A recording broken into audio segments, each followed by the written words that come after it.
just yesterday, about 2 days ago anyway, we've been having this security report that some people were planning to come and burn the local government here, the local government secretariat. I asked my men to follow up and play along with the situation after analyzing the reports. So yesterday night, they told me that some people had gathered to effect the action to burn down the local government. And as a matter of fact, some of them were hiding in the bush, making calls and all that, arranging how things will be done and assembling their materials. So I personally drove to the place. That was around 8 o'clock in the night. I drove to the local government to find things out myself because I didn't want hearsay. So when I read there, I saw that it was real. So I came back and asked my commanders to mobilize our men, which they did. So we stormed the local government. When I went the second time, I met the local government chairman who came there because maybe he had the information too. I didn't even know he was a chairman because I've not seen him before. So I asked my men to take over the local government and to make sure that nobody came into that place, not to talk of burning the local government. So I left. That's not why I called this. I want to give this report. I want to do this video. I was just going through the internet last night. I saw that my friend, Governor Wike, Wike, did a state broadcast where he reinforced the classification of IPOB as a terrorist group. I'm in support of Wike in this. That's a good thing Wike did. And I'm asking the Southeast governors to also reinforce the classification of IPOB as a terrorist group. The other day I was speaking with the World Igbo Congress, Europe, and I told them that if someone says it's not a terrorist group, and they are killing people, asking people to kill soldiers, kill policemen, burn houses, kill the leader of Ndigbo, and all that. What are you then?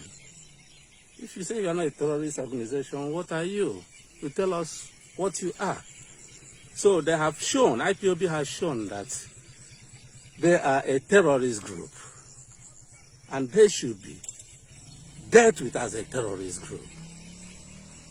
If IPOB is fighting for Biafra, I should be the happiest for it because they are helping in facilitating the realization of Biafra. Not many people knew how Nnamdi Kanu came into the picture. Not many people knew that Nnamdi Kanu was picked up by me in 2009. Not many people knew that I went to London and opened Radio Biafra London. Not many people knew at what stage the DSS, then was SSS, came in and snatched Nnamdi Kanu from me. Nnamdi Kanu was not the first people the SSS or DSS, whatever, assigned or took away from me to do a yeoman job for them. The first was Ambrose Anyaso, who was detained with me. They called him out and promised him heaven and earth to work against me, to bring the struggle down. He agreed with them because two of us were detained at the underground SSS facility in Abuja then. We stayed there for 6 months in Abuja, their head office. When we came out, Anyaso told me everything and said he wouldn't do that. The next person that approached was Arinze Bani. They all refused because they were my loyal colleagues. Then when I opened Radio Biafra London, because Nnamdi Kanu was away from me. He was in London and I was here. They approached him. I knew when Nnamdi Kanu went to Abuja from London. I knew. They told, my contacts that told me.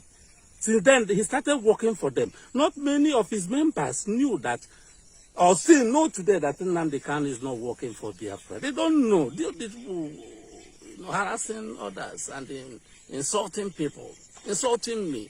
They don't know that their leader or so-called spring leader is not working for Biafra.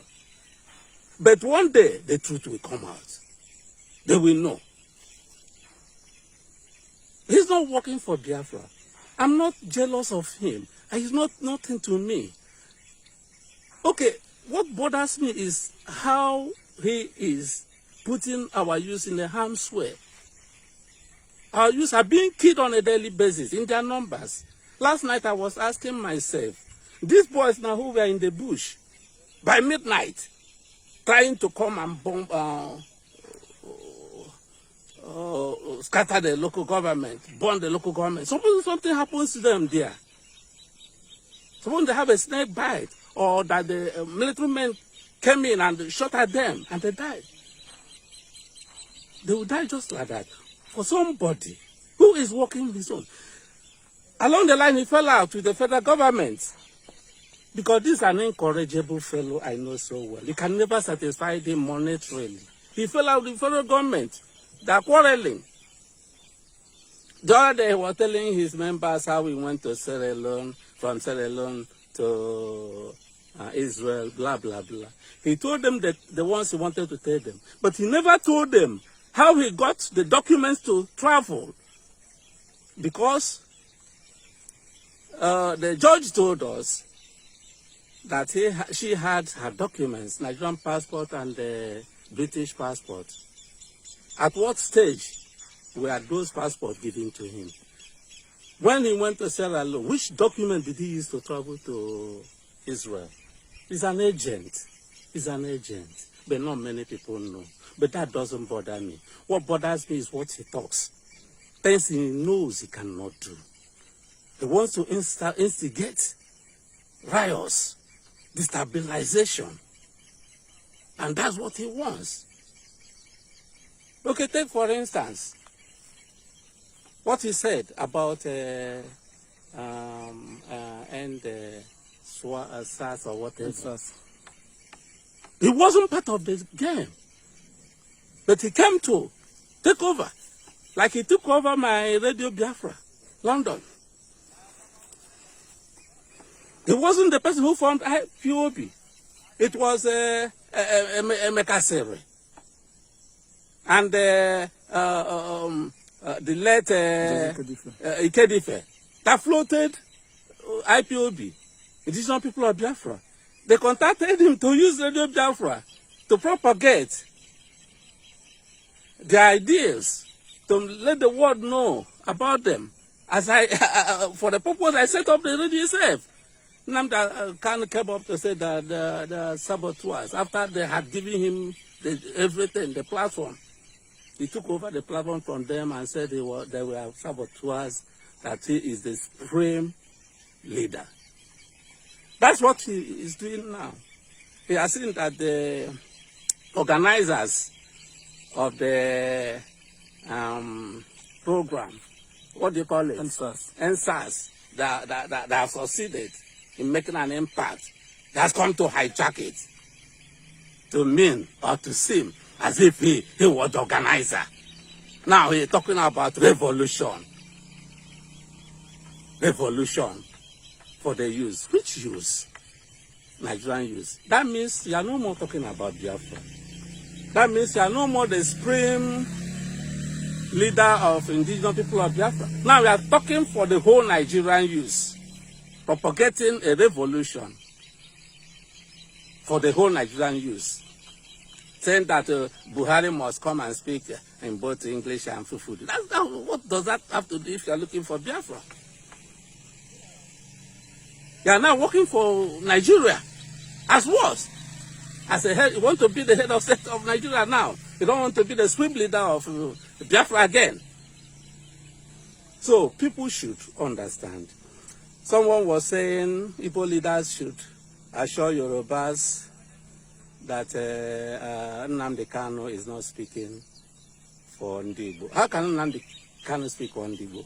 If any Yoruba man thinks Nnamdi Kanu is speaking for Ndigbo, that's a very big insult to our sensibility. You cannot say Nnamdi Kanu is speaking for Ndigbo. There's one boy in London they call Adenka's grandson, who says Ndigbo should leave Lagos. Can we now say Adenka's son is speaking for Yorubas? Huh? Even if he speaks for Yorubas, Nnamdi Kanu cannot speak for Ndigbo. What the Yorubas should do is to set up a judicial commission of inquiry. The governor should set up a judicial commission of inquiry and see the culpability otherwise of Ndigbo participating in such unholy acts. I can swear to that. No Igbo man will ever do that. For what? In Nigeria today, that it's only the Igbo tribe that strives to make their money through their sweat. Other tribes use government to make their money. So we strive, suffer to make our money, to make our daily living.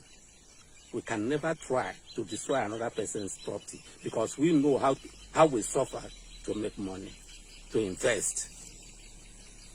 Even like an Igbo man by the roadside is selling his wares.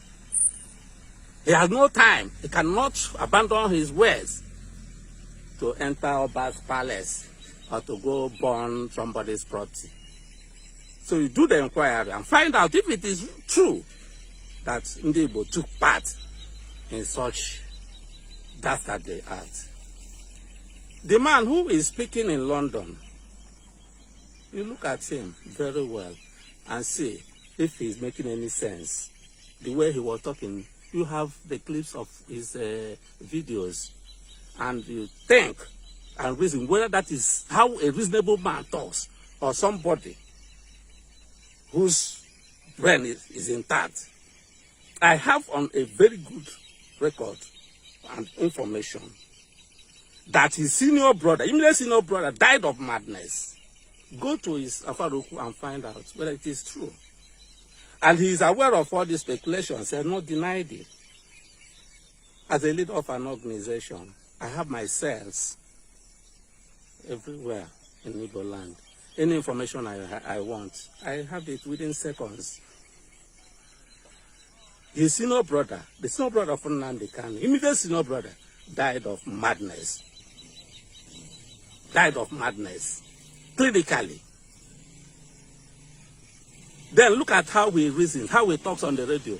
Put it together and see whether it is the handwork or the reasoning of a normal human being. For someone to say such a character can be the spokesperson of Ndigbo. I made the appointment by mistake. I appointed him the director of Radio Biafra by mistake. If anybody should write about Nnamdi Kanu today, I should be the person because I appointed him. I made him what he is today. So it is very important that the governors of the Southeast straighten the classification of IPOB as a terrorist organization and stop all the activities in Igbo land as Nyesom Wike has started. And the Yoruba people, why I'm doing this video in English is for the Yoruba people to know that somebody as low as Nnamdi Kanu cannot speak for Ndigbo. As what now? How can he speak for our people? It's an insult to say that. I've told many of my friends from the Yoruba land that he cannot speak for us. And of course, we have heard Ohanes Ndigbo say he cannot speak for us. And that stands. Thank you very much.